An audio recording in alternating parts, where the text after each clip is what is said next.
All right, everybody, welcome back to another installment of our Shattering Triangles podcast for Come Follow Me. This week, we're going to be in the Come Follow Me block of Jacob 5 to 7. Unfortunately, we don't have enough time to get into everything, so we're probably just going to focus on a couple of key concepts in Jacob chapter 5 here. And then if you guys have anything you'd like to add about chapter 6 and 7 in the comments, then of course, we'd love to hear.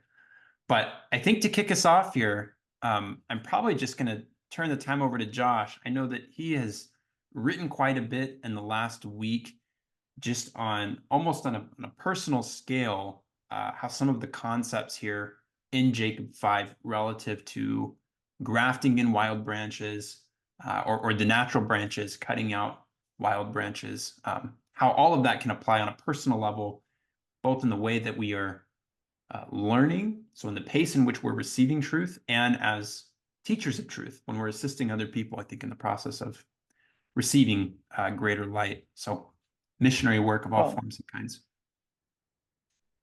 Cam, I would love to say one thing about Jacob 5, which is listen, I have yet to see a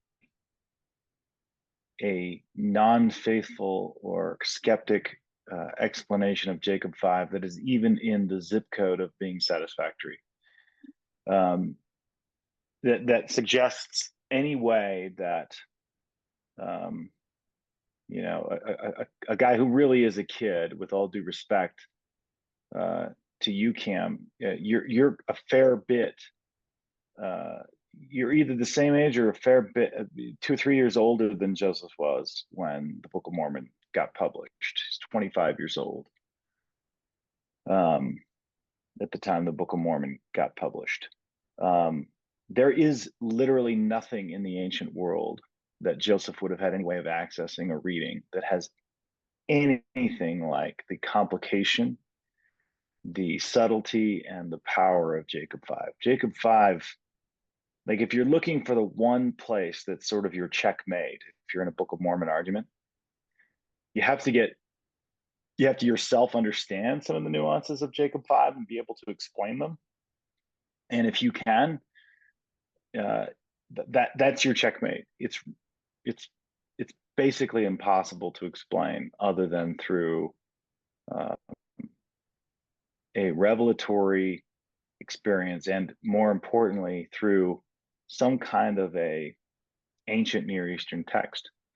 And we don't need to go into all that. That's not really our kind of thing on this podcast. We do some of that, but I think I just wanted to mention it because I really think um, what tends to happen with criticisms of the Book of Mormon is they happen on a super high level, like, oh, you know, Jeremiah or Isaiah will make these analogies of olive trees and olive cultivation that are like 3 verses, and people be like, "Oh, well, that's Jacob 5." No, it is not even close.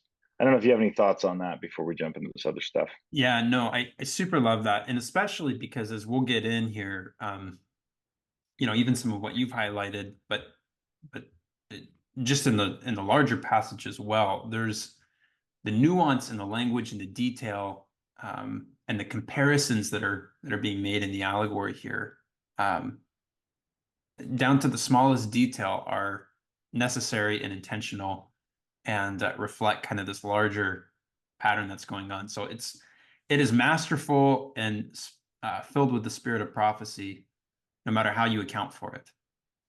Yeah. I'd also So, say this is going to the go ahead. very end here, and the majority of this allegory, or excuse me, the majority of this chapter focuses on the latter part of the allegory, which is after a long time has passed, the branches have all been scattered out to various parts of the vineyard, and then essentially everything is corrupt and nothing is bringing forth fruit. That's the moment that um, the switch is sort of flipped, right? And we see this restoration begin happening. And it's important to note there is a key event marker, prophetic key event marker that sets the time frame, you might say, for when these events are being fulfilled. And that is what we see again and again and again, if I'm not being super clear, is there's a transition that takes place when the times of the Gentiles is closed out, and then things move back to the natural branches, the house of Israel, and they're being restored in. That is the key marker. It's the end of the time of the Gentiles and the restoration of the house of Israel. And if you are looking for that, you'll see that sort of marker show up in several different places in Nephi's prophecies, both in First and Second Nephi. We get it, of course, here in Jacob, and then I think most importantly, we get it in Third Nephi in Christ's sermon at Bountiful. So in chapters 16, 20, and 21, and 22 for that matter. So, you know, I will say for my whole life, I've looked at Jacob 5 as this really fascinating history of the world, as a huge sort of, if you think about the tree, the sort of original tree with the original branches, if you think about it as the house of Israel, I think you're actually probably limiting yourself. I think it's the family of Adam. And I think when you see branches being broken off and taken to different places, we know pretty tightly what that looks like, because we know that, or I shouldn't say we know this, but it looks pretty clear that the branch, or at least one of the groups of branches that goes off, and there's a good part and a bad part, and well, let me back up. What we see is all of these pieces of natural branches are being taken all over the world and planted in different spots of ground. This is a scriptural justification for a view of history that I've had my basically whole life, which I inherited from Hugh Nibley, which a lot of people, I think, if you study it, you can sort of see it in lots of places, which is this kind of syncretistic view of history where, in fact, the disparate systems of religion, the disparate systems of knowledge throughout the world of God and of sacred things are actually more connected than they are separate. They all have a common heritage. You'll see this even in people that we think of as so very different from sort of a Judeo-Christian view, like the Greeks. You know, the actual center of Greek life is not a temple.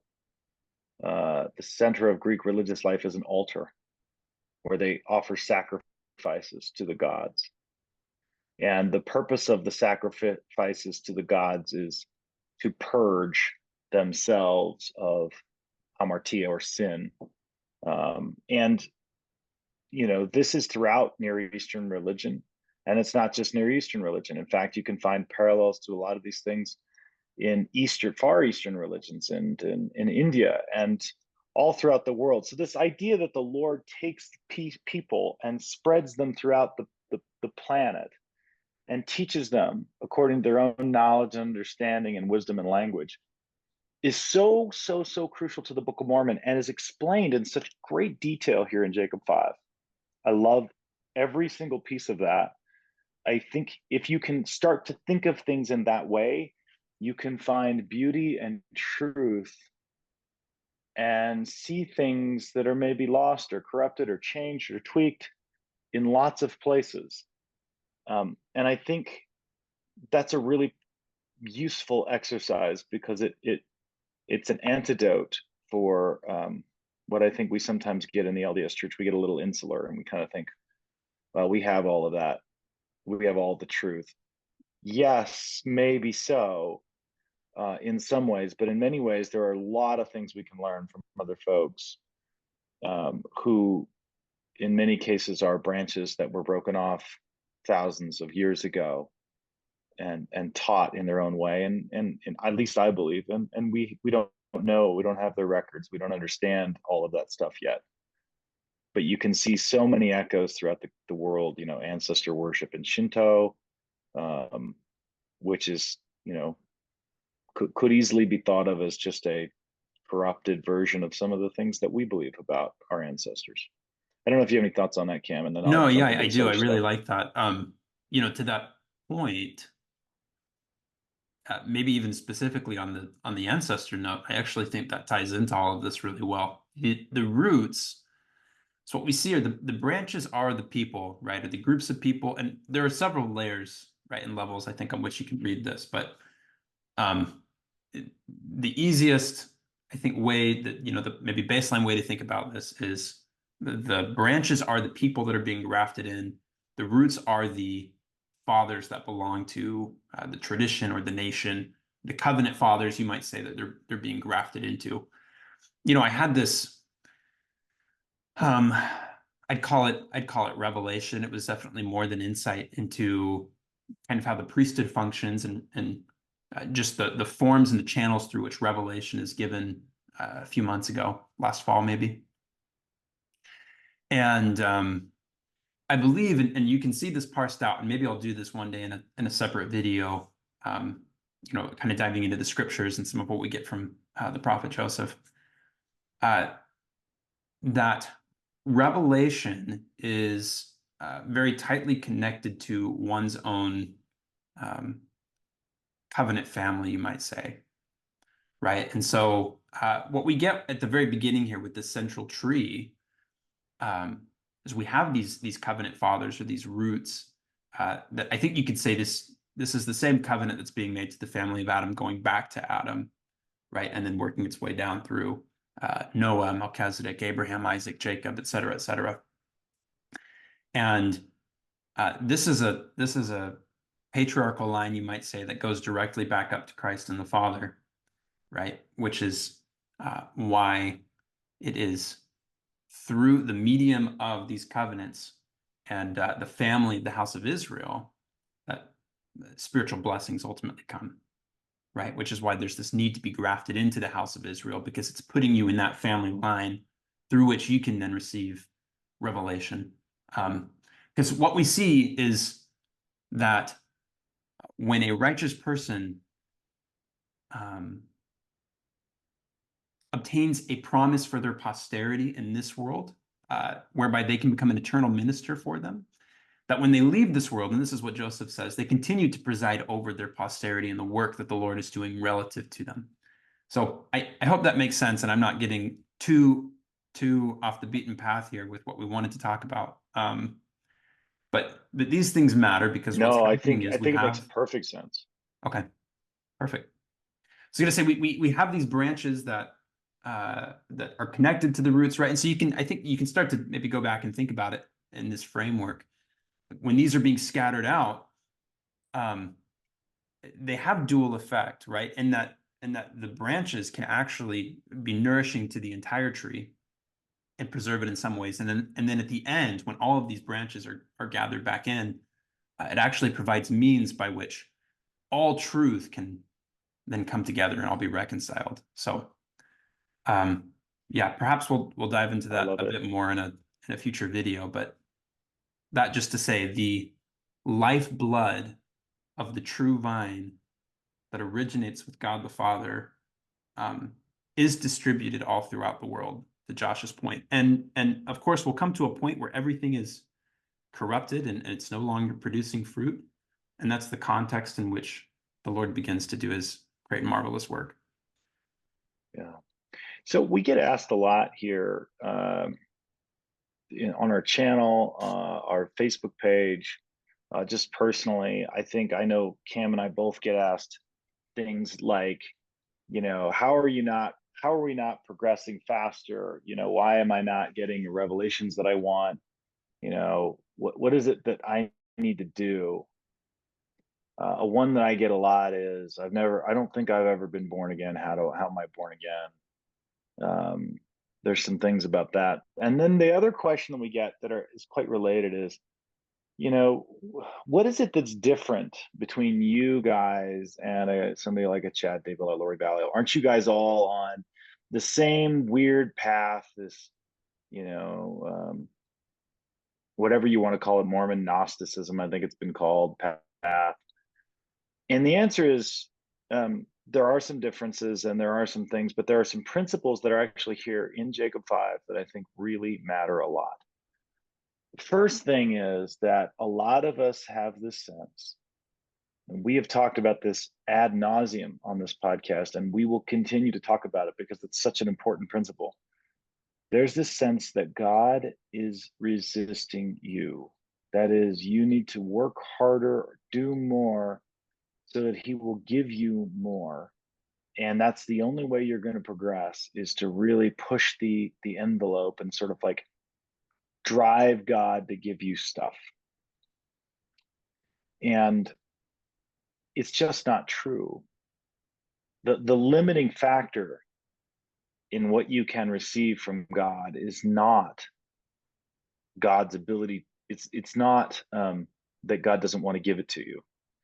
And Joseph Smith makes this pretty clear. 1839, he says, God hath not revealed anything to Joseph, but what he will make known unto the 12, and even the least saint may know all things. And here's the key language: as fast as he is able to bear them. So what it comes down to is the limiting factor is you, but the limiting factor is not necessarily your righteousness or your desire even. I mean, those are elements to it. But it's just that you have to have a certain level of preparation to receive certain things without causing you to off the rails. It's a little bit like not teaching your young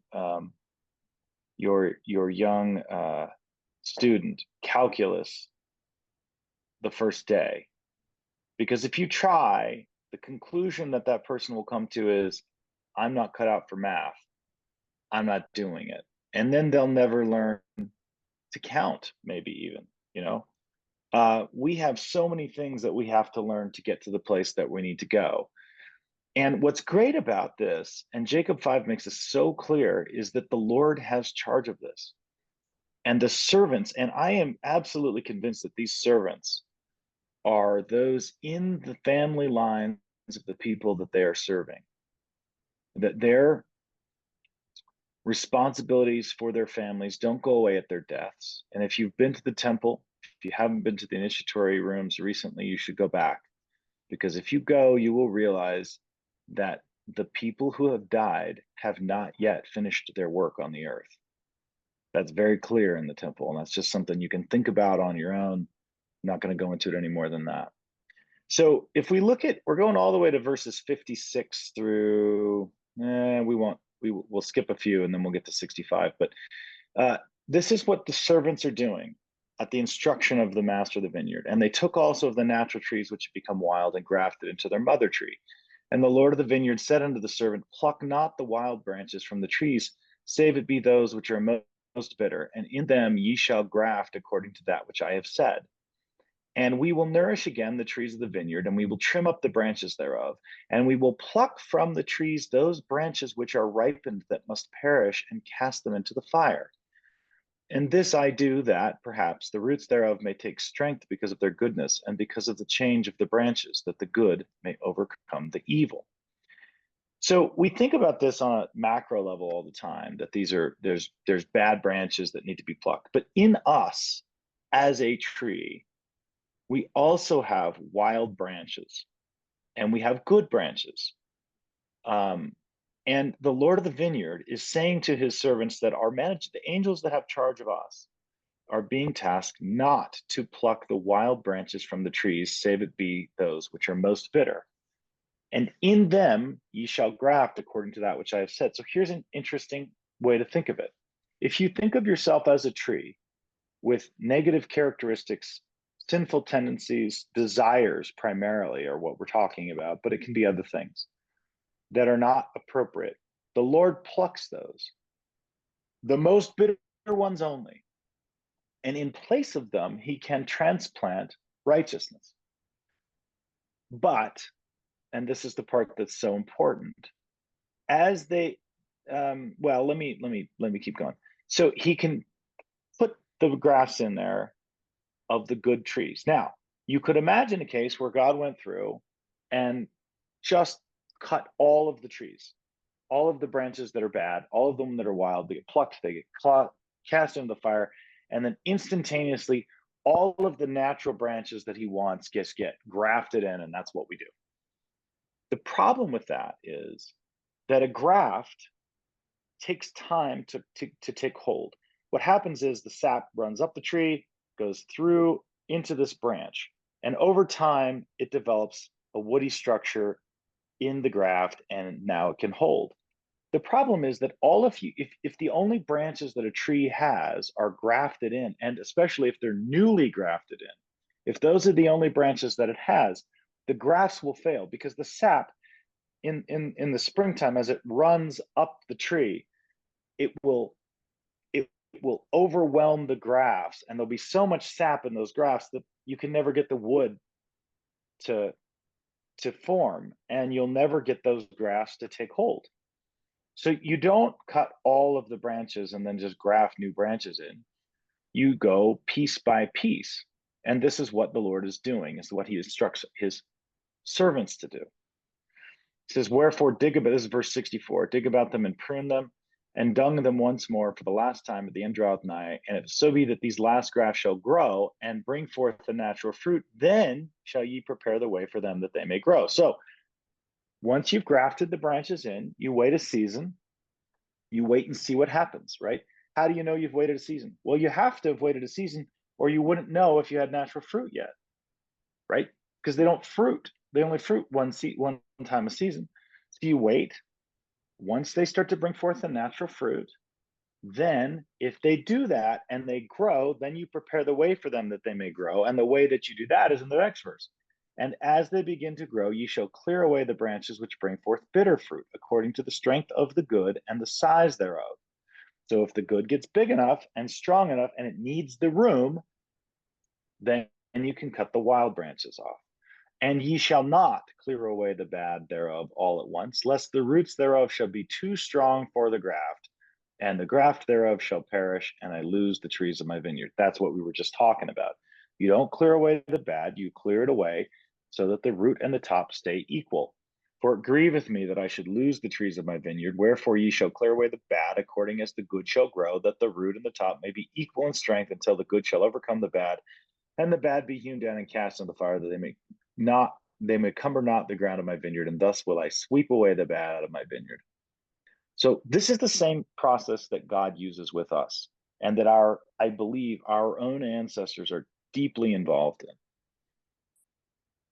The branch, those parts of us that are most bitter get plucked first, and the natural branches that God wants us to have are grafted in.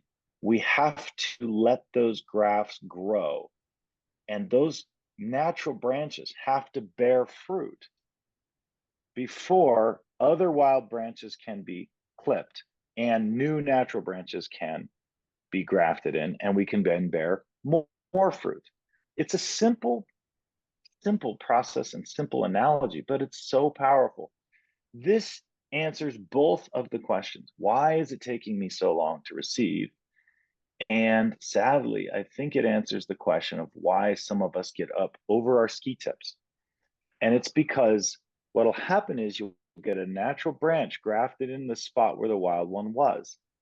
And we get really excited about higher blessings. We get really excited about visions and revelations, and even daring to sort of want to be in the presence of God someday. All of which are really great ambitions, so to speak, to have spiritual ambitions. Although there's a whole case to be made why that's not the best word, but for these purposes, we'll stick with that. So we get really excited about all that stuff. And then what happens is these natural branches that have been grafted into us, we neglect them. And instead, we're looking for the next new thing. And there's something to be said for letting those servants that have charge over us teach us the things that we need to know in the order that we need to know them, and to work on them in the order that they're being brought to us. The reason that's so important is, I think, if you try to short circuit the process, you think that's going to shorten your time frame to get wherever it is you think you want to go spiritually. But it doesn't. It actually lengthens your time frame, because you wind up wandering in strange roads. You wind up with all kinds of wild fruit, and the grafts that are supposed to produce this natural fruit, they fail. And then you've got to get a new graft. And it just takes a lot longer. I don't know. I'd like to pause at this point, Cam, and get your thoughts on this, and if you've had experiences that you can sort of share, or thoughts that you have on this one. Yeah, actually, it's funny you ask, because as a matter of fact, I realized as I was putting some notes together for our conversation this morning that about a year ago, I wrote a blog post kind of on this very idea. Um, what I was getting at was the imbalance that we sometimes see happen when the branches grow higher than the roots are deep. And part of the counsel that's given to these servants as they're grafting these branches in, right, is to keep the top and the bottom equal. Correct. It's whenever you see this pattern happen in this chapter here, where the branches are getting taller than the roots are, or they're taking strength into themselves, it always leads to corruption. That's why the tree starts bringing forth bad fruit. So I wrote a few paragraphs here. I copied them into a Word doc that I might read if that's all right with you. Absolutely. You bet. So I said, the cause of the corrupted fruit on the tree was that the branches had grown taller than the roots were deep. Though they were aware of many religious concepts, phrases, and ideas, their depth and meaning had not reached equally far down into their hearts. Instead, they were just arbitrary rules, weird stories, and an imaginary reward. This is the condition that produces corrupt fruit. It's been said that you should beware of wisdom you've not earned. Much of the burden modern Christianity labors under is this: Christ is the greatest revelation of truth this world can know. All truth, prophecy, beauty, goodness, and scripture culminates in his person. We have his life and his teachings. However, such a great revelation is as much a burden as it is deliverance. If we don't comprehend the depth of what we've been given, dialogue and devotion can easily become rote and insincere. This becomes particularly true for Mormonism as well, which is a higher resolution revelation of Christ. The revealed person of Christ is the testimony and doctrine of Joseph Smith. They are among the highest branches the world has access to. As such, those whose roots are not equally deep will either A, seem like they're acting even more, or B, perceive its doctrines as being even stranger than the rest of Christendom. Situation A often perpetuates situation B. Instances where religious people go crazy or are led down some dark trail of deception, like Lori Vallow and Chad Daybell, showcase examples of corrupt fruit caused by shallow roots and tall branches. The spiritual emptiness of modern churches is another example. So the point I was kind of getting at here, and maybe I'll put the link to that post in the description so you can read the whole thing if you want. But the point I was getting at more than anything was we can become aware of certain ideas, doctrines, principles, et cetera, et cetera. But those things have to take equally deep root within us so that we're not just talking about abstract ideas, but they become part of our lived experience, the concrete kind of meaty stuff of life. And to the extent that we find there's certain doctrines and principles and ideas that are getting away from what's relevant to us and what we're experiencing, we start to get into the danger zone, I think, of those branches not producing great fruit. So I don't know. What are your thoughts, Josh? I love that. I would even take that a step further and go back to the temple for a minute and say, if those of you who've been to the temple can think about this, you kind of know the way this works.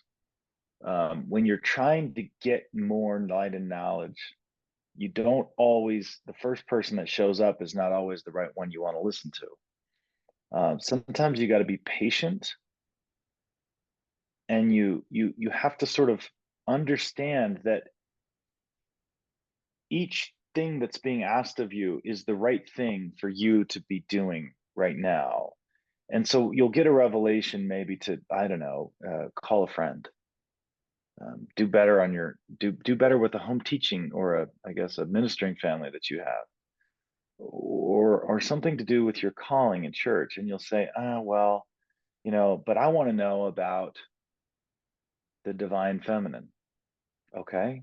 Knowing about the divine feminine is good. You should know that. But the way to get there, the way to get the knowledge that you want is always the shortest path between you and the knowledge you want is always to do the next thing that the Lord puts into your mind and to sort of get those grafts that you've already received to bear real fruit.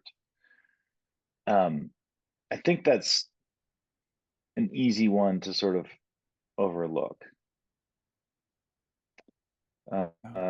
I guess the other thing I would say that's kind of along the same lines, and I know we're gonna make this a short one, and we don't have a ton of time, but I think one telltale sign of this is I know a lot of people who are trying hard spiritually who will get in a place where they don't want to listen to anybody else.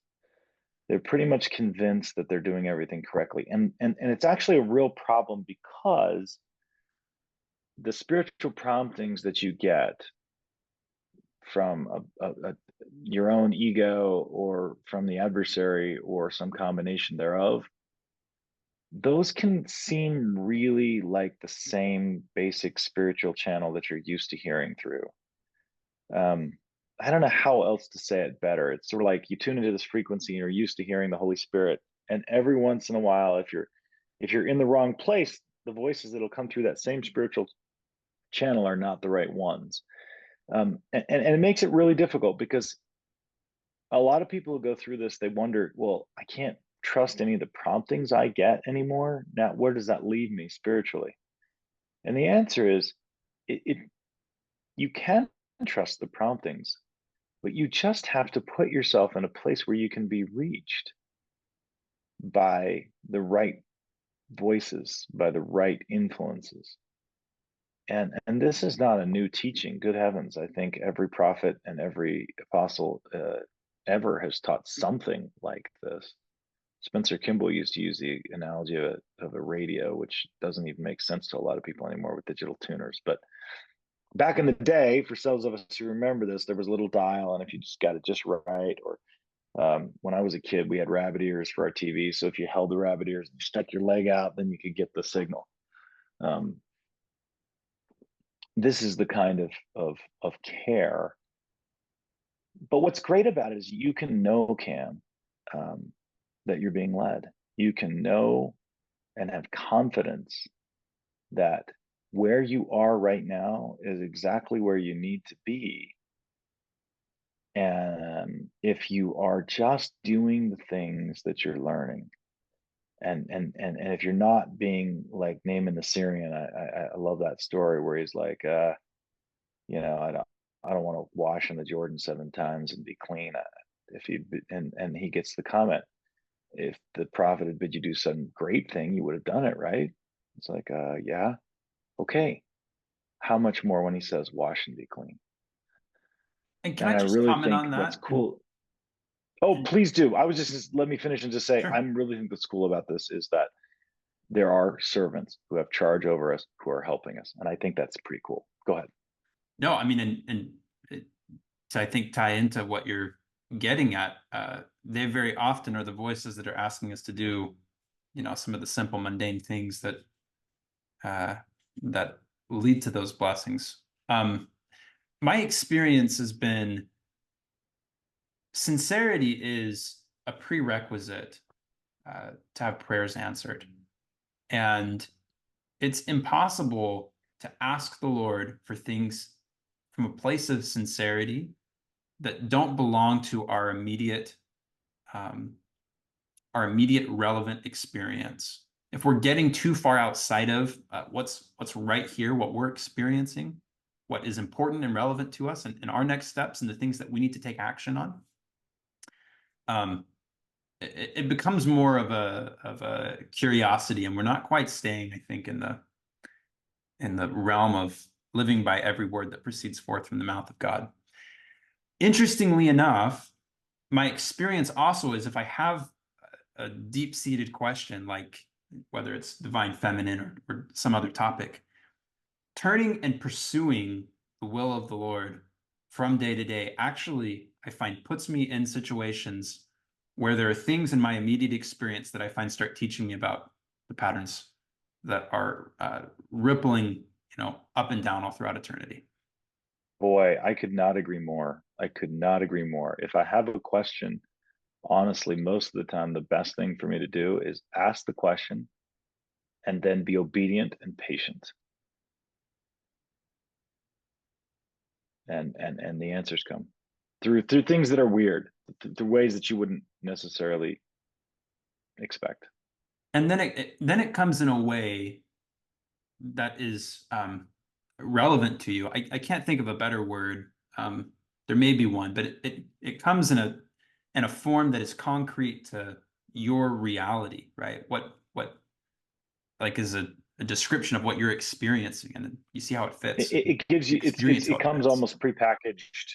almost prepackaged to what it is that you need to know about that for your life right now, and then you can get more and more and more as you keep living.